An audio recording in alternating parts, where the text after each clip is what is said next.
Hello दोस्तों, आज की कहानी सास या काम वाली। माँ, ओ माँ, कहाँ चली गईं? ज़रूर बाबूजी की डायरी लेकर बैठी होंगी। मैं भी कितना बुद्धू हूँ। छुट्टी का दिन था, माँ के साथ बैठता, पर नहीं, सो गया।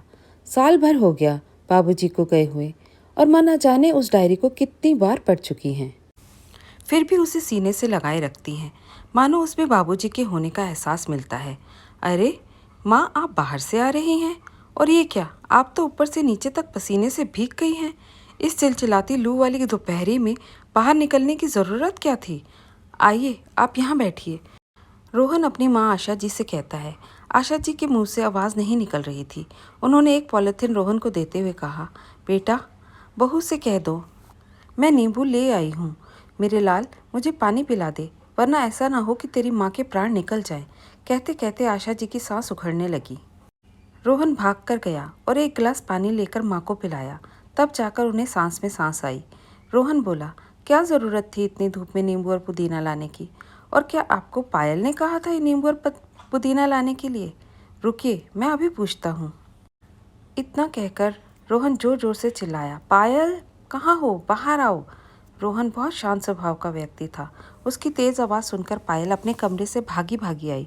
आशा जी की हालत देखकर वो सब समझ गई और बोली, अरे मम्मी जी, मैंने आपसे कहा था कि जब रोहन जाएंगे तो नींबू ले आएंगे, पर आप मेरी एक बात नहीं सुनती हैं। अरे बिना नींबू पानी के भी एक दिन रहा जा सकता है। हाँ रोहन, बोलिए, आप क्यों बुला रहे थे? रोहन बोला, क्या तुमने ये नींबू और पुदीना नहीं मंगवाया? क्या माँ अपनी मर्जी से इस वक्त बाजार गई थी? तभी दूसरे कमरे से पायल की माँ मंजू देवी बाहर निकली और बोली, अरे दामाद बाबू, घर में एक चींटी भी बीमार पड़ जाए तो उसकी दोषी मेरी बेटी ही क्यों होती है? आपकी माँ को भी शौक था नींबू पानी पीने का। हमने तो मना भी किया था, पर इन्होंने हमारी एक न सुनी और चली गईं। इतना कहकर दोनों माँ बेटी इशारों में बात करने लगी। रोहन ने बड़े प्यार से आशा जी को समझाया, माँ, नींबू पानी पीने की इतनी भी क्या ज़रूरत थी? अगर आपको तलब थी तो शाम तक रुक जाती, मैं ले आता। आप भी ना माँ, बच्चों की तरह जिद करती हैं। आशा जी आश्चर्य से बहू और समधन की तरफ देखने लगी और धीमी धीमी आवाज़ों में बेटे को समझाने की नाकामयाब कोशिश करने लगी। रोहन माँ को सांत्वना देते हुए बोला, ठीक है माँ, मैं समझ गया, आपकी कोई गलती नहीं। बस पायल, माँ के लिए नींबू पानी बना देना और सबके लिए खाना भी लगा दो, फिर माँ थोड़ा आराम करेंगी। इतना कहकर रोहन वहाँ से चला गया। पायल आशा जी से बोली, क्या मम्मी जी, एक काम आपसे बोली, वो भी आपसे नहीं हुआ। एक तो आधे घंटे में आप 4 नींबू और ये सूखे पुदीने के पत्ते लेकर आई हैं, ऊपर से अपने बेटे के सामने ये जताने लगी कि मैं आपको परेशान करती हूँ। आशा जी कांपते हुए स्वर में बोली, पर बहू, तुमने ही तो नींबू और पुदीने के पत्ते मंगवाए थे, फिर रोहन के सामने तुमने झूठ क्यों कहा? मंजू देवी बोली, समधन जी, बोल तो आप ऐसे रही हैं जैसे नींबू पानी बनेगा तो आप नहीं पिएंगी। एक माँ अपने बच्चों के लिए क्या नहीं करती है, और आप हो कि इतना भी नहीं कर सकती? छी छी। कहकर दोनों माँ बेटी वहाँ से चली गई। ये एक दिन की बात नहीं थी। जब जब मंजू देवी बेटी के घर आती, आशा जी का जीना दुर्लभ हो जाता था। 3 दिन बाद मंजू देवी के पति की तबीयत थोड़ी खराब हुई तो वापस अपने घर चली गई। आशा जी ने चैन की सांस ली कि कम से कम परेशान करने वाला कोई एक ही होगा। वक्त बीता तो बहू पति के सामने उसकी माँ की इज्जत करते नहीं थकती थी। पति के जाते ही उस माँ की इज्जत उतारने में संकोच भी नहीं करती थी। एक दिन पायल की कामवाली माला बोली, भाभी, मेरे भतीजे का मुंडन है, हो सकता है कुछ रोज मैं नहीं आऊँगी।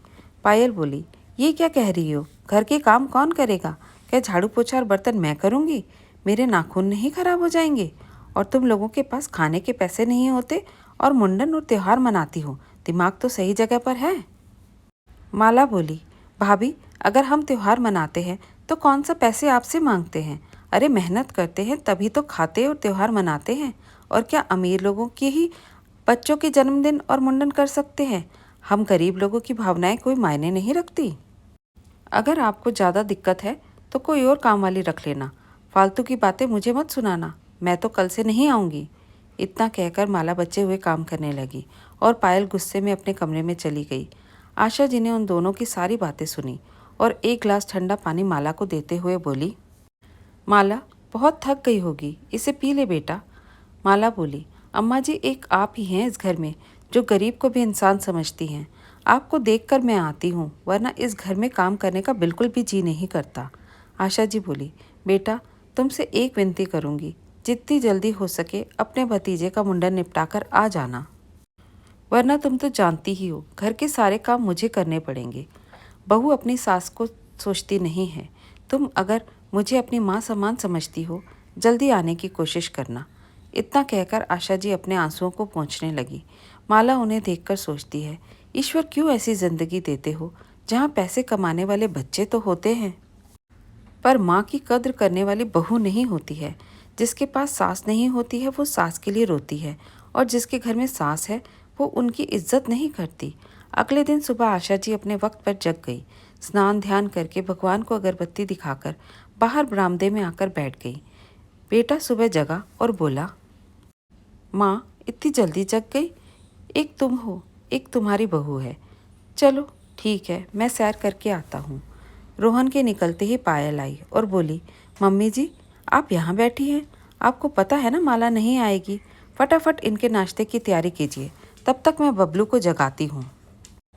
याद रखिएगा 3-4 दिन थोड़ी मेहनत करनी पड़ेगी। बैठे बैठे खाकर आपके शरीर पर भी चर्बी चढ़ गई है, तो वो भी सही हो जाएगी। बेचारी आशा जी खाने की तैयारी करने लगी। करीब 1-1.5 घंटे बाद पायल जल्दी जल्दी रसोई में आई और एकाएक बोली, मम्मी जी बचा हुआ काम मैं कर लूँगी। जाइए आप थोड़ी देर पंखे में बैठिए।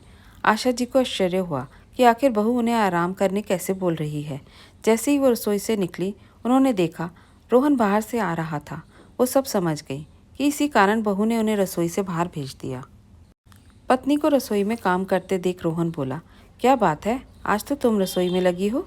पायल बोली, 4 दिन तक माला नहीं आएगी, मेरी तो हालत ख़राब हो रही है। नाश्ता तैयार कर दी हूँ, आप फटाफट तैयार हो जाइए। और हाँ, मुझे फुर्सत नहीं मिलेगी, ऑफिस जाते समय बबलू को स्कूल छोड़ते जाइएगा। 2 दिन तक छुपन छुपाई वाला खेल चलता रहा, पर सच्चाई कब तक छुपी रहेगी। एक ना एक दिन वो बाहर आ ही जाती है।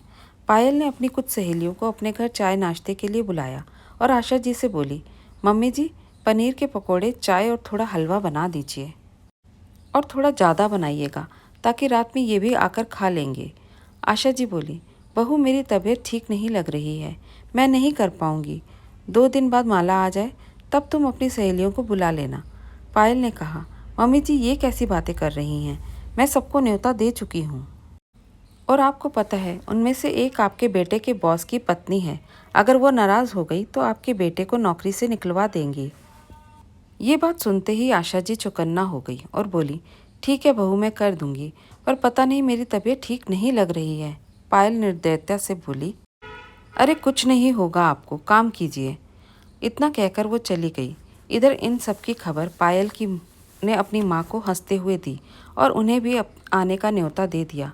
मंजू जी बोली, सही किया, करने दे उस बुढ़िया को काम, और देखना अगर वो इसी तरह काम करती रही तो मैं तो कहती हूँ माला को काम से ही निकाल देना। आशा जी काम कर रही थी और बार बार पानी पी रही थी। उनकी तबीयत ठीक नहीं लग रही थी। पायल की सभी सहेलियां आ गई। पायल ने अंदर से ही आवाज़ लगाई, बन गया है तो बाहर ले आओ। बेचारी आशा जी एक एक करके सारा नाश्ता टेबल पर लगाई तो पायल की एक नई सहेली बोली, अरे पायल क्यों इतनी बूढ़ी काम वाली को रखी हो, कोई जवान रख लो जो फुर्ती से काम कर सके। ये बात सुनकर सभी औरतें हंसने लगी। आशा जी अपनी बहू का मुंह देखने लगी। पायल बोली, अरे आजकल अच्छी काम वाली मिलती कहाँ है, और ये कैसी बातें कर रही हो, यह कोई काम वाली नहीं मेरी सास है। तो दूसरी हंसकर बोली, तो फिर सास ही बदल लो। इतना कहकर वो सब हंसने लगी, पर किसी ने ध्यान नहीं दिया कि दरवाजे पर रोहन खड़ा था।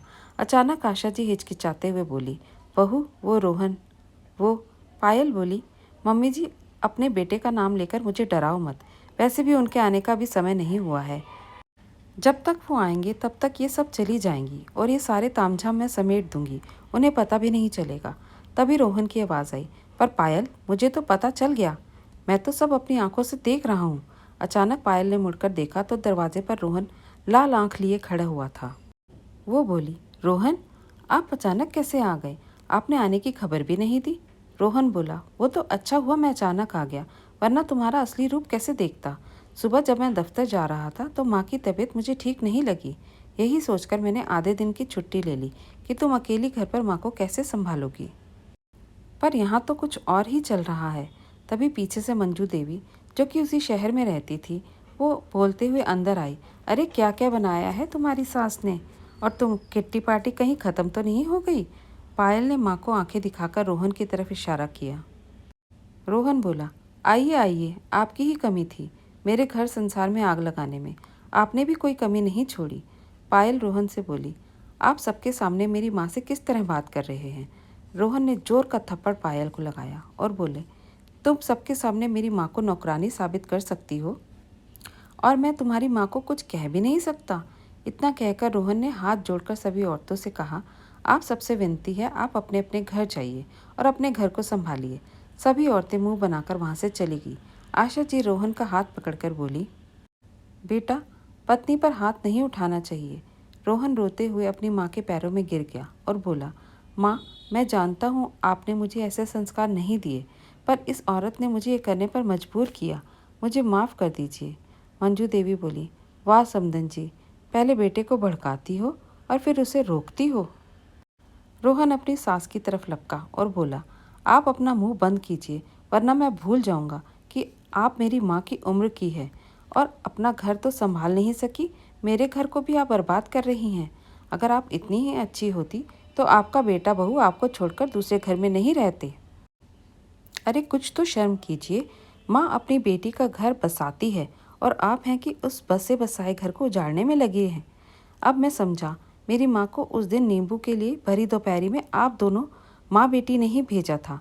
माँ, मुझे माफ़ कर दो, मैं उस दिन आपकी बातों को समझ न सका। पायल बोली, तो क्या सिर्फ बैठकर खाएंगी? 2-4 दिन काम कर लेने से आपकी माँ मर नहीं जाएगी। रोहन से रहा नहीं गया और उसने दूसरा थप्पड़ जड़ दिया और बोला, जो औरत दूसरे की माँ का दर्द समझ नहीं सकती, वो अपनी माँ का दर्द भी एक दिन नहीं समझेगी। रोहन अपनी सास से बोला, याद रखिएगा, आपकी ये बेटी इतनी स्वार्थी है कि कल को जब आपको इसकी ज़रूरत पड़ेगी तो ये आपकी सेवा कभी नहीं करेगी। जो अपनी सास से खाना बनवा सकती है, क्या वो अपनी माँ से नहीं करवाएगी? मैं इंतज़ार करूँगा उस दिन का जब आपको ये सब कुछ सहना पड़ेगा।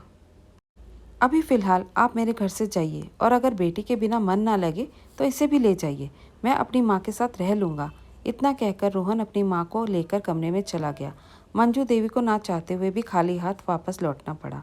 2 दिन बाद माला आ गई। उसने घर का सारा काम संभाल लिया और रोहन को पुरानी सारी बातें भी बता दी। अब रोहन हर समय अपनी माँ के लिए चौकन्ना रहता था। वक्त बीता। एक दिन मंजू देवी बाथरूम में गिर गई और उनका पैर टूट गया। डॉक्टर ने उन्हें बेड रेस्ट के लिए कहा तो मंजू देवी ने बेटी को फ़ोन करके बोला कि मैं बाथरूम में गिर गई हूँ और अब मैं बाथरूम में भी नहीं जा पाती हूँ और तुम्हारे पापा से कुछ हो नहीं पाता। बेटा, कुछ रोज़ के लिए तुम माँ के पास चली आओ।